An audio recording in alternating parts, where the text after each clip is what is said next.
E aí, tudo certo? Hoje a gente vai desvendar uma estratégia, cara, uma estratégia poderosa para concurso.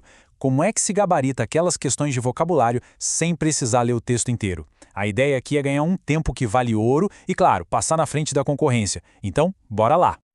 Então a grande questão é essa, né? Será que dá mesmo para gabaritar uma questão sem ler o texto? Imagina a cena, aquele textão na sua frente, o relógio correndo, existe um atalho? E a resposta é, com certeza, existe sim. E é exatamente essa técnica que a gente vai ver agora. Ok, para começar a gente precisa conhecer o nosso inimigo. E na prova de português, o grande vilão de todo concurseiro é ele, o texto longo. Ele está ali, grande e denso, por um motivo. E pode apostar que não é para ajudar. Pois é, as bancas de concurso não são bobas. Elas colocam aquele texto gigante como uma armadilha mesmo, de propósito. O objetivo? Cansar a pessoa, fazer perder um tempo danado e, no fim, induzir ao erro. A chave para ganhar esse jogo é aprender a desarmar essa bomba, focando só no que realmente interessa. E como é que a gente desarma essa armadilha? Simples, com duas ferramentas superpoderosas que todo mundo tem no arsenal: sinônimos e antônimos. Dominar esses dois é o segredo para destravar as respostas uma por uma.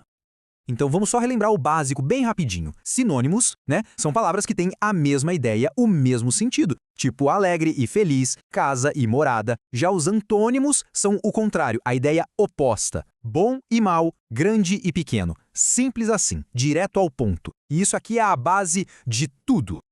Agora, atenção! Chegamos na parte talvez mais importante de toda essa nossa conversa, a regra de ouro. Aquele detalhe que vira o jogo completamente, o contexto. Porque, olha, uma palavra nunca está sozinha. Dá uma olhada nessa frase. Construímos uma casa, porém não temos efetivamente um lar. Isso aqui é um exemplo perfeito de como o contexto pode pegar duas palavras e mudar totalmente a relação entre elas. E aqui está a mágica. Se a gente pegar as palavras casa e lar sozinhas, elas são sinônimos, certo? Mas, dentro da frase, a coisa muda. Elas viram opostos. Casa vira a parede, o teto, a estrutura. E lar vira o sentimento, o afeto, a família. Viu só? O contexto simplesmente criou uma oposição que não existia antes. Vamos para mais um exemplo clássico que todo mundo conhece. Aquele provérbio latino: se quer espaço, prepara-te para a guerra. Esse também é batata para mostrar o poder do contexto. Pensa bem, guerra não é o oposto perfeito de paz, né? Mas, nesse provérbio, elas são colocadas como dois polos opostos. Uma é a condição para a outra, então elas funcionam como antônimos ali. O contexto, de novo, mandou no jogo. A lição aqui é: o jeito que a palavra é usada é o que importa. Beleza? Acho que a teoria ficou clara, né? Então chega de paco e vamos para a melhor parte, a prática. Vamos pegar umas questões de concurso de verdade e ver essa estratégia funcionando na real. Agora o bicho pega. Olha só essa questão, tem um texto gigante ali atrás, tá vendo? A gente vai fazer o quê? Ignorar. Completamente. Foco total aqui no enunciado. A questão quer o quê? Sinônimos para persistente e típico. Ponto. É só isso que a gente precisa saber. E aí o processo é super lógico e rápido. A gente olha para persistente e pensa, insistente, claro. Depois, típico. Bom, isso é algo característico. Com o vocabulário em dia, a resposta certa praticamente grita pra gente. E o texto nem triscou nele.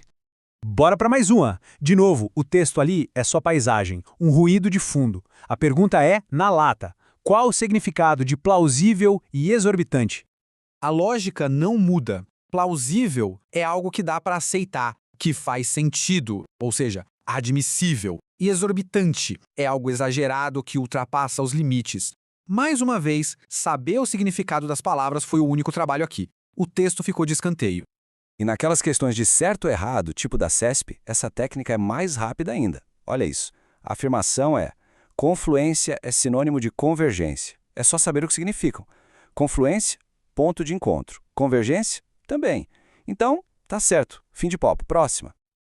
Opa, agora calma. Muita atenção aqui. Essa é uma pegadinha clássica, onde o contexto, mesmo numa frase pequenininha, é tudo. A questão está dizendo que muito e menos são antônimos nessa frase.